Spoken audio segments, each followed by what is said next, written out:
Il y a Philippe Valdebure qui est... Gilles Lambert, c'est Philippe Valdebure. J'habite avenue Nord-Belgique, mais ça n'a rien à voir. Donc Gilles Valdebure qui est deuxième sur la liste fédérale et Barbara Tradiguez qui est donc 10e sur la liste régionale. Moi-même, je suis sur la liste régionale à la 14e place. Je m'appelle Ingrid Parmentier.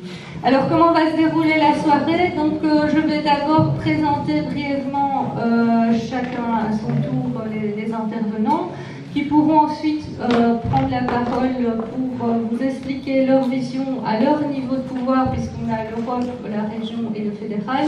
La façon dont ils voient, la façon de concilier l'écologie et l'économie pour avoir une économie plus durable que celle qu'on a aujourd'hui. C'est pas très difficile. Alors après ça, il y aura des échanges avec vous, donc on espère que ça suscitera chez vous des questions et vous pourrez les poser à l'intervenant de votre choix. Et puis après ces échanges, vous aurez l'occasion de les poursuivre de façon plus informelle. Il y a un bar qui est ouvert, il va être ouvert après, mais je vois que certains d'entre vous sont déjà servis, donc voilà, il y aura moyen de poursuivre les échanges de façon plus informelle par après. Donc voilà, si ça vous convient, on va commencer. Et on va commencer par le niveau régional, avec Barbara. Alors je sors mon copion. Voilà. Barbara Rodriguez, qui est née à Bruxelles, mais qui a passé une partie de son enfance dans les cantons de l'Est. Elle a étudié les sciences économiques et sociales à l'UCL.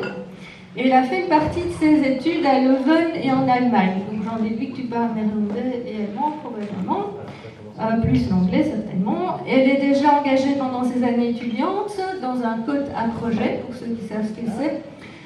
Qui avait pour but de sensibiliser à l'empreinte environnementale, et elle était active aussi dans l'Assemblée générale des étudiants, donc engagée depuis longtemps.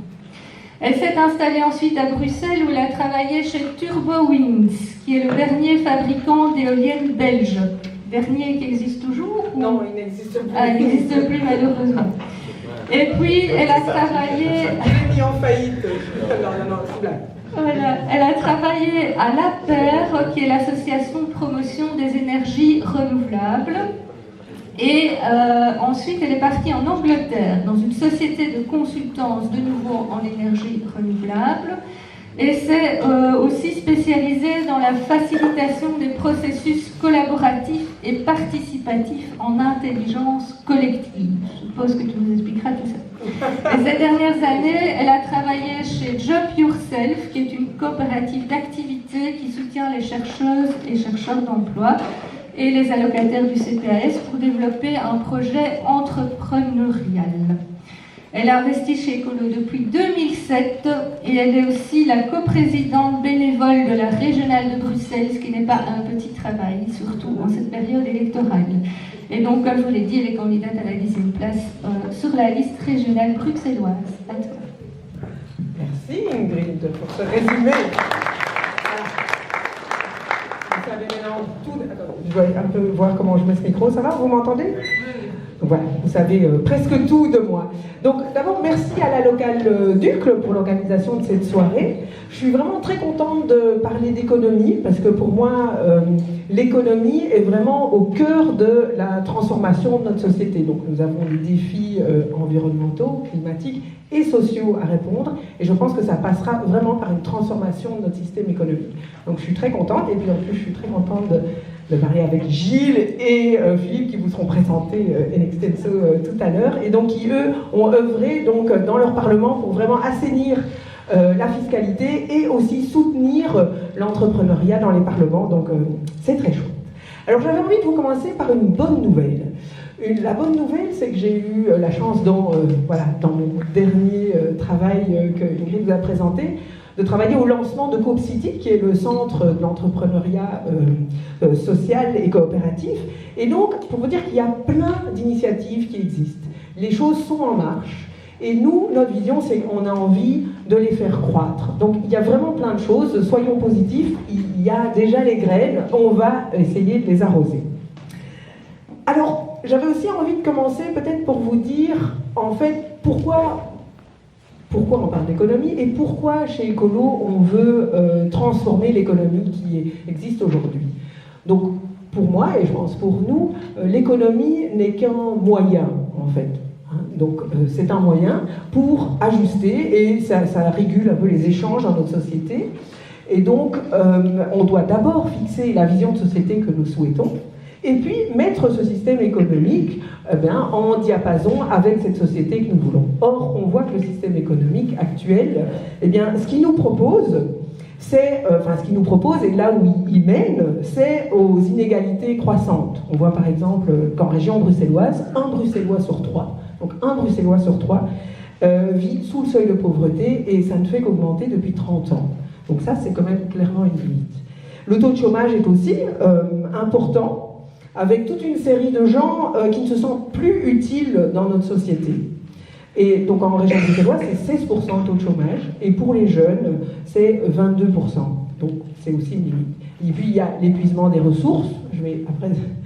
D'après le ministère de l'Industrie français, les gisements de zinc, d'étain, de plomb et de cuivre, pour ne citer que, en tout cas, ils seraient épuisés en 2040. Et encore, il y en a qui seront épuisés plus tôt, mais je vous ai donné la date ultime de ces 4-là. Et puis, pour achever de vous déprimer, il y a encore la perte de biodiversité. 2 espèces vertébrées en moins annuellement, et 60% des espèces de poissons ont disparu depuis 1970. Et alors après, voilà, je ne vais pas vous égrener toutes les perturbations dues au dérèglement climatique et leurs conséquences en fait sur la vie sur Terre. Donc voilà, ça c'est une des conséquences du système d'échange et de l'économie que nous avons mis aujourd'hui. Donc nous, on veut transformer cette économie et la remettre au service de d'une société qui soit positive, où chacun puisse contribuer et vivre dignement dans un environnement qui est sain et préservé. Alors, en région bruxelloise, parce qu'évidemment il y a les 2 autres niveaux, et puis après on discutera aussi, j'avais préparé de quoi vous parler dans une demi-heure si vous voulez, parce que je suis assez passionnée par le sujet. Oui, mais il y a le compteur au plat, et Ingrid, vous avez vu, n'est pas commode, donc alors je vais vous parler de 3 choses. Donc je vais juste aborder le développement de l'économie circulaire, en vous disant un peu parler de logistique, et puis des achats publics, 3 leviers qui peuvent être importants. Donc l'économie circulaire, c'est quoi? Et que nous souhaitons vraiment développer, c'est le fait qu'on va diminuer sérieusement, enfin plus que diminuer, donc les ressources qui ont été prélevées, on va les garder en cercle et ils vont être les déchets des uns, va servir de ressources pour les autres. Et donc on va pouvoir diminuer le mieux ou bien ne plus de prélever des ressources. Donc comment ça peut se faire? Ça peut se faire soit en réutilisant les objets. Donc plus on utilise les objets et on les répare, plus ils restent dans le système, donc c'est mieux. Ou bien on les démantèle en utilisant les composants, ou bien en recyclant les matériaux quand on ne sait pas les démanteler et utiliser les parties. Donc ça nécessite de reconcevoir évidemment la manière dont on conçoit les objets. Parce que si on les conçoit de manière à ce que tout soit collé, qu'on ne puisse plus la démonter et recycler les ressources, eh bien alors on est un peu bloqué dans cette économie circulaire. Alors, c'est l'économie circulaire, donc c'est un switch, parce que pour l'instant on est dans le linéaire, on prélève, on utilise, on jette. On est encore là, comme ça, majoritairement. Et l'économie circulaire, la bonne nouvelle, c'est qu'en plus c'est créateur d'emplois. Il y a une étude de PricewaterhouseCoopers de 2015 qui a été commanditée par la ministre Marguem, donc c'est vraiment pas nous qui l'avons commandité, qui dit que ça peut créer 100 000 emplois en Belgique. Donc vous voyez, c'est vraiment une économie qui peut soutenir aussi le fait que les gens aient des emplois qui font du sens. Et en plus, il y a beaucoup d'emplois qui sont avec des qualifications qui sont facilement atteignables. Parce qu'il y a aussi un enjeu, donc, dans les chiffres de chômage que je vous ai donnés, des gens qui ont très peu de qualifications. Et là, ici, c'est plein de métiers avec des qualifications qui sont facilement atteignables. Donc ça, c'est aussi important. Alors oui, je vais pas dire. Donc pour soutenir ce développement, donc il y a évidemment, nous ce qu'on propose, c'est la lutte contre l'obsolescence programmée. Donc vous voyez, c'est le fait que les objets, en effet, au bout d'un temps, en fait, ils cassent miraculeusement 2 jours après la garantie. Donc là, il faut travailler sur la norme de produit pour que ce ne soit plus possible, qu'il y ait des obligations d'avoir les pièces de rechange pour les réparer. Parfois, elles n'existent même pas. Et par exemple, on pourrait aussi, comme en France, il existe une loi qui autorise les consommateurs à porter plainte contre les fabricants pour dire ben, ça va pas, vous m'avez vendu quelque chose qui n'est ni réparable ni de bonne qualité. On peut diminuer aussi la TVA sur les matériaux issus du réemploi, ce qui les rend moins chers, et sur les services de réparation. Parce qu'un des problèmes, c'est aussi que c'est plus cher de réparer de nos jours que d'acheter du neuf. Et donc ça, on doit pouvoir inverser la tendance. Et oui. Ah, ils sont déjà passés. Bon, d'accord. Oui. Bon, c'est vraiment cool. Eh bien, posez-moi des questions, je vous répondrai avec plaisir. Bon, alors, attendez, je vais quand même juste... Non, alors je vais juste vous dire un truc, pas sur la logistique, il y a un truc que j'ai envie de dire, c'est juste, donc vous voyez le type d'économie qu'on a envie de soutenir, sur l'économie circulaire, et qu'un des leviers super importants que nous avons, c'est les achats publics. Donc les achats publics en Belgique, c'est 105 milliards. Donc les achats publics de produits finaux, et ceux que nous, les citoyens, les privés, les entreprises, c'est 210 milliards. Donc vous voyez, c'est un tiers de l'ensemble de la consommation. Et s'il ne fût-ce que 30% de ça, on leur mettait des normes, enfin des clauses dans les marchés publics, des clauses environnementales, éthiques et sociales, on pourrait vraiment transformer l'économie. Et malheureusement, les gouvernements qui ont été ici, les derniers gouvernements, les 5 années, on les a perdus. On ne les a pas utilisés pour transformer l'économie par ce biais-là. Et donc ça, j'ai envie de dire, on a vraiment de quoi changer, parce que changer, on dit beaucoup, c'est les consommateurs qui vont définir l'offre. Et or, ça met beaucoup de temps à transformer, mais le levier public, on l'a et on va l'utiliser si jamais vous nous donnez suffisamment de voix pour être au pouvoir. Voilà, c'était un petit mot positif et j'étais trop longue. Bon, je passe la parole. Merci Barbara.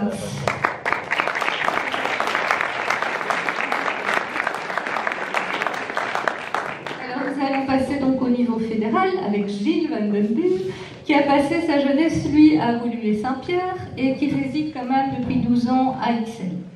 Alors, il est ingénieur commercial de formation. Il a travaillé 12 ans dans le monde de l'entreprise à différentes fonctions de cadre commercial dans les secteurs bancaires et industriels, notamment CBC Bank et Umicore, qui, si je me souviens bien, justement traite de métaux rares, etc. Donc, tu es bien placé pour parler des pénuries, etc. et de l'économie circulaire. Et par la suite, il a dirigé un incubateur d'entreprises lié au développement durable et à l'environnement qui se trouve du côté du quartier Tivoli, qui s'appelle Greenpeace. Il est devenu député fédéral écolo en juin 2015 et il s'est concentré sur les matières liées à l'économie, à l'emploi, aux petites et moyennes entreprises, aux indépendants, aux entreprises publiques et à la bonne gouvernance. Et donc, il est candidat à poursuivre puisqu'il est deuxième sur la liste écolo à la Chambre de Bruxelles et donc il a quand même de très bonnes chances d'être élu, surtout si vous l'aidez. Voilà. Et donc, il est persuadé qu'une alliance positive entre écologie et économie, c'est nécessaire. Et ses priorités sont axées sur la qualité de l'emploi, la transition écologique de l'économie, le soutien à l'entrepreneuriat et en particulier aux petites et moyennes entreprises, puisque là je pense aussi que c'est celles qui fournissent le plus d'emplois à Bruxelles et le moins délocalisables aussi que les grandes entreprises. Et donc voilà, il a une attention toute particulière pour la relocalisation de notre économie et l'innovation et de faire le lien avec nos ambitions en matière climatique. Merci beaucoup Ingrid. Bonsoir à toutes et à tous. Je suis aussi, comme Barbara, évidemment très heureux d'être là avec vous ce soir. Merci beaucoup à la locale d'Écolo Hugues d'avoir organisé cette belle soirée. En plus, il y a vraiment beaucoup de monde. C'est très c'est agréable, ça fait plaisir. Très heureux évidemment de débattre avec Barbara et Philippe ce soir sur un thème surtout. Et donc je suis évidemment content de discuter avec vous et de débattre avec vous, mais surtout du thème. Vous savez que c'est un thème écologie, économie qui nous touche tous les trois.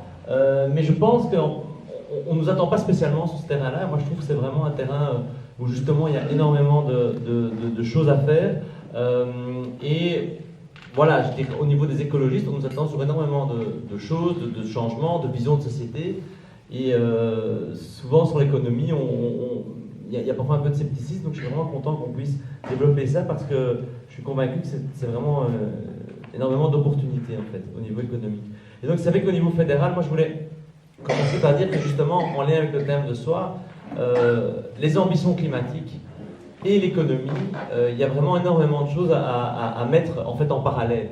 Et je vais commencer par un dossier qui nous a beaucoup occupé au niveau fédéral, c'est la loi climat, que vous avez peut-être toutes et tous vu là, le déroulé des 6 derniers mois à la Chambre, où les écologistes ont déposé cette loi climat avec des universités. Et donc, je ne vais pas revenir évidemment sur toute la saga, si je peux dire, de cette loi climat, qui malheureusement n'a pas été adoptée.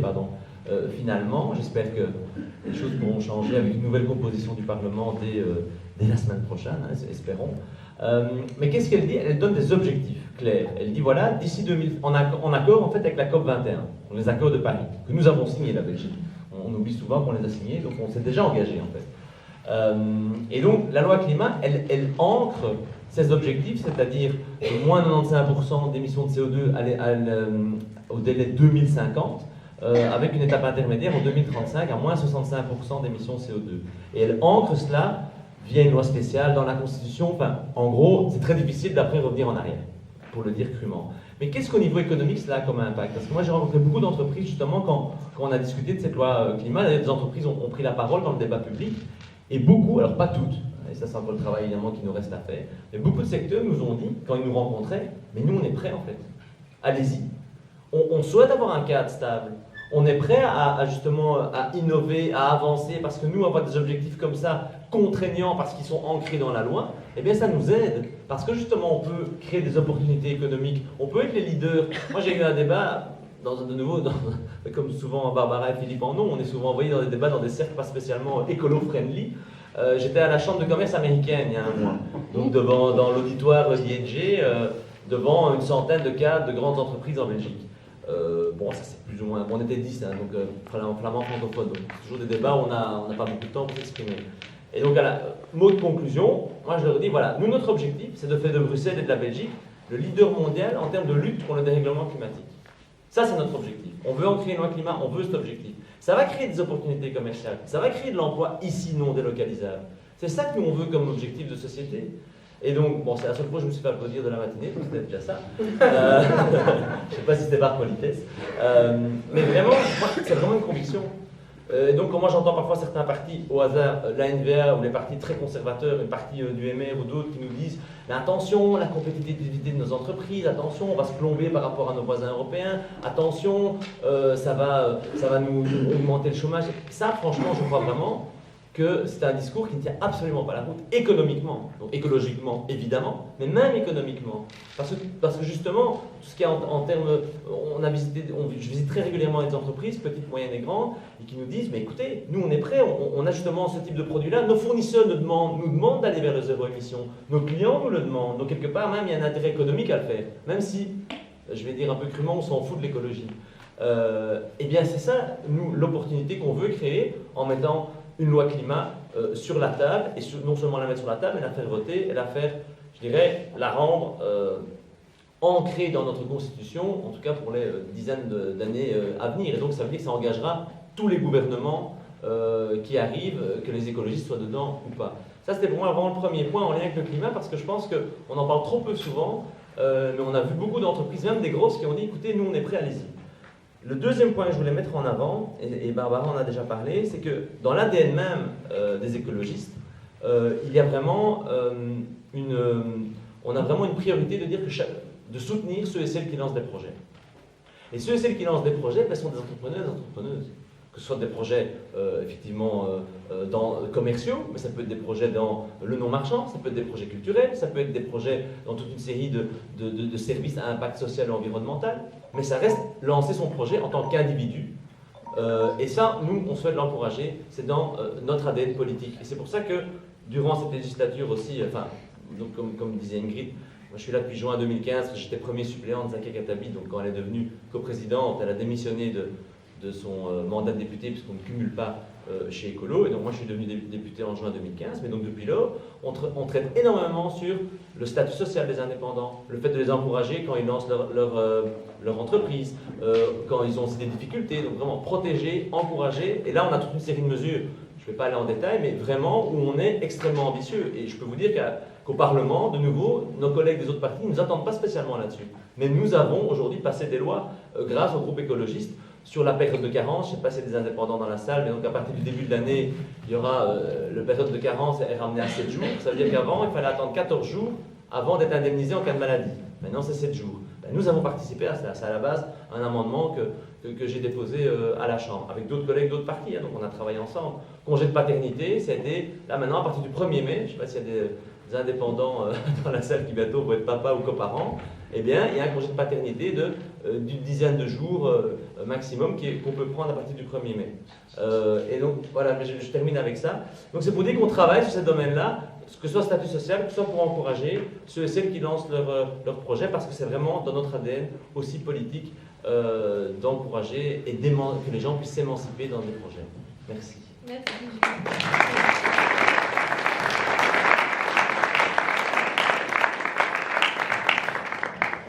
Et donc là, on va encore un cran plus haut avec l'Europe, avec Philippe Lamberts, qui est né à Bruxelles, qui a suivi des études d'ingénieur en mathématiques appliquées, c'est bien ça? Eh oui. À l'UCL, et qui, de 87 à 2009, a occupé différentes fonctions commerciales et managériales chez IBM, donc ils vendent des ordinateurs. Plus que ça, mais voilà. Pour moi, c'est des ordinateurs. Alors, sa carrière politique au sein d'Ecolo, elle commence en 1991 et il a occupé différents postes et mandats tant au niveau local qu'au niveau fédéral. Et à partir de 1999, il s'est impliqué de plus en plus dans la politique européenne, principalement à travers le Parti vert européen, et il en a été le coprésident de 2006 à 2012. Alors, après, tu es encore devenu coprésident en 2014, c'est ça? Du groupe, cette fois-ci, du groupe des Verts au Parlement européen. Et son objectif est de renforcer les Verts à la fois à l'intérieur et à l'extérieur des institutions européennes. Comme membre du Parlement européen, il s'est concentré sur les dossiers d'économie et de finances, et il est devenu un spécialiste des questions bancaires, macroéconomiques et fiscales. Il est aussi membre de la délégation parlementaire pour les relations avec la Chine et il fait partie du groupe de travail du Parlement européen sur la négociation du Brexit, donc il doit être bien occupé. Et il s'attelle également à renforcer les liens entre les partis écologistes et la société civile et ses activistes. Et donc je vous rappelle qu'il est notre tête de liste pour les élections européennes de dimanche prochain. Merci Ingrid, merci. Et donc pour la dernière fois, donc j'ai l'occasion de dire parfois, si un jour dans votre vie vous voulez voter Lambert, c'est maintenant, parce que dans 5 ans il y aura plus. Donc, alors, c'est vrai que comme le dit Gilles, quand on est écolo, on reçoit des phrases du genre oui mais enfin vous monsieur Lambert qui est un peu compétent en économie, en finance, qu'est-ce que vous foutez chez les Verts? Parce que par définition, les Verts sont nécessairement incompétents dans cette matière. Bon, c'est vrai que je n'ai passé que 22 ans dans le secteur privé. J'ai donc 22 ans d'avance sur le barbu de Wavre qui a gouverné ce pays, enfin non, au nom du non-barbu d'Anvers. Mais voilà, c'est comme ça, il paraît qu'on est incompétent et que les libéraux le sont. Vous l'avez compris dans ce que Barbara et Gilles l'ont dit, en fait, nous ne sommes pas le parti qui veut tuer l'économie de marché. Ça existe. Je veux dire, ce parti existe, c'est le PTB, qui est un parti marxiste-léniniste et qui ne s'en cache pas, dont le but est que l'économie soit régie par l'État. Vous avez bien compris que ce n'est pas le projet de l'écologie politique, mais pour nous, première chose, l'économie ne se résume pas au marché. Il y a toute une partie de l'économie qui est non marchande. Et le marché ne doit pas vouloir contrôler toute l'économie. Et la société, c'est plus que l'économie, autrement dit. Ouais. Et là, voilà, ça va mieux. Et l'économie, ce n'est pas la société, c'est un sous-ensemble de la société qui est au service des habitants de cette société. Autrement dit, ce qui se joue d'abord, et c'est peut-être au niveau européen qu'on le sent le plus, c'est un combat pour remettre les choses à leur place, c'est-à-dire inverser le lien de subordination. Aujourd'hui, quand au niveau européen, on fait une étude d'impact, c'est une étude qui mesure d'abord l'impact d'une nouvelle législation sur le profit, et pas sur le profit futur de nouvelles entreprises, sur les profits existants des entreprises existantes et qui aujourd'hui dominent leur marché. D'accord? Et donc, nous disons, ben non, l'ambition de l'économie est de servir le développement humain sur cette planète. Ce développement humain est aujourd'hui menacé dans son existence même par la crise écologique, climat, ressources, biodiversité, et par une fracture sociale de plus en plus profonde. D'accord ? Vous ne construisez pas, on dit toujours on ne construit pas un paradis social sur un désert économique. Moi je dis souvent on ne construit pas une économie florissante sur un désert social. D'accord ? Donc, si ça c'est nos objectifs, eh bien oui, on peut faire du profit, mais sous contrainte de réduire notre empreinte écologique, de réduire la fracture sociale et d'améliorer la santé humaine. Aujourd'hui, c'est l'inverse. On peut réduire les inégalités ou notre empreinte écologique, on peut améliorer la santé, pour autant que ceci n'impacte pas négativement les profits des entreprises qui aujourd'hui en font.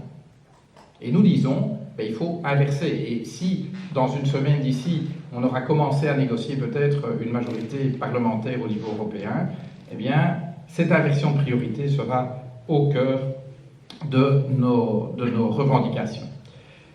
Et Gilles l'a bien dit aussi, j'ai vraiment bien aimé ce que tu as dit sur les entrepreneurs.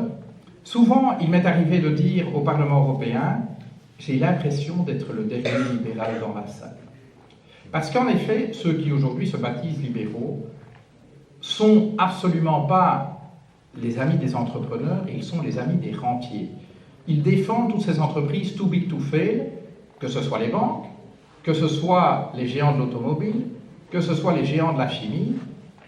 Ils défendent d'abord l'extraction de la rente. D'accord ? Quand Volkswagen triche, quand les banques trichent, etc., il faut leur sauver la mise. Parce que quand même, ce sont nos grands champions.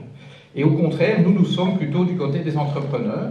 Et donc on s'est assez bien retrouvé d'ailleurs dans l'action de la commissaire Vestager, la commissaire libérale danoise, qui a taillé des croupières à un certain nombre d'entreprises à juste titre, parce qu'elle est elle aussi une des dernières libérales dans la salle. Elle mérite son nom. Elle s'attaque à la rente. Et donc comment est-ce qu'on fait ça ? À la fois par la régulation et par la fiscalité. Comme vous le savez, en matière de fiscalité et d'emploi, c'est comme Theresa May quand elle a fait son discours au Parti conservateur. Mais bon, je ne tousse pas en même temps comme elle le faisait à l'époque. La fiscalité, comme vous le savez, au niveau des entreprises, si vous êtes une PME, vous payez le taux nominal, ou à peu près. Si vous êtes une multinationale, vous payez entre 0 et 5. Concurrence déloyale. Tous nos efforts en vue d'harmoniser l'impôt des sociétés en Europe ne sont pas tellement dirigés vers les PME, elles sont dirigées vers les multinationales, de manière à ce qu'elles payent leur dû. D'accord ? De manière à ce qu'elles payent leur dû. On a des propositions là pour essayer de dépasser la règle de l'unanimité. Je ne vais pas rentrer en détail, sauf s'il y a des questions. Et par ailleurs, c'est évidemment la régulation. J'ai fait de la régulation financière pendant des années. J'ai constaté qu'on a fait en Europe une régulation bancaire qu'on applique à toutes les banques, mais qui est taillée sur mesure pour les grandes banques too big to fail. Si aujourd'hui vous avez Vandreda, VDK, CPH, toutes ces petites banques belges qui avant, pendant, après la crise, n'ont jamais cessé de faire le boulot d'une banque, c'est-à-dire financer les investissements productifs, d'accord ? Eh bien, vous êtes écrasés par cette législation. Nous étions les seuls au Parlement européen pour défendre une régulation à géométrie variable, c'est-à-dire d'avoir un compartiment, je dirais, de la banque emmerdante, du boring banking, que font toutes ces petites banques, pour qu'on leur lâche la grappe, parce que, clairement, ce ne sont pas elles qui menacent le système. Et de grâce, ne les assommez pas, non seulement avec une régulation écrasante, mais avec des contributions à ces grands fonds qu'on a créés pour indemniser les dépôts, gérer les crises bancaires, où elles payent plus que leur dû. Et en fait, elles payent, c'est déjà pas normal, puisque vous savez très bien que quand une petite banque fait faillite, on la laisse faire faillite. Ça n'est que les grandes banques qu'on essaye de résoudre, comme on dit, c'est-à-dire de sauver en les reconfigurant, et pour ça, il faut de l'argent. Et donc, on l'a montré, on l'a prouvé que sur chaque bataille économique, nous défendons les entreprises contre les rentiers. Et enfin, et je terminerai par là, je parle chaque année à la FEB, la Fédération des entreprises de Belgique, qui nous invite à un déjeuner pour faire le point. Dernière fois que j'y vais, ils nous demandent, à toutes les familles politiques, vous, c'est quoi le grand projet que vous voulez pour l'Europe ? Ce qui nous touche dans notre domaine, évidemment, pas asile-migration, mais dans le domaine économique, c'est quoi le projet fédérateur ? Et nous disons, l'Europe doit, dans la législature suivante, conquérir des positions de leadership dans toutes les activités qui touchent à la transition économique et écologique et solidaire. Pourquoi ? Évidemment, parce que c'est un impératif à la fois environnemental et social. Mais si vous ne le faites pas pour ça, faites-le parce que nous en avons assez de payer 400 milliards par an. En plus de ça, des gens comme Poutine, le roi Salman d'Arabie Saoudite, etc., pour acheter des carburants qu'on brûle, d'accord? Indépendance énergétique, c'est bon pour la balance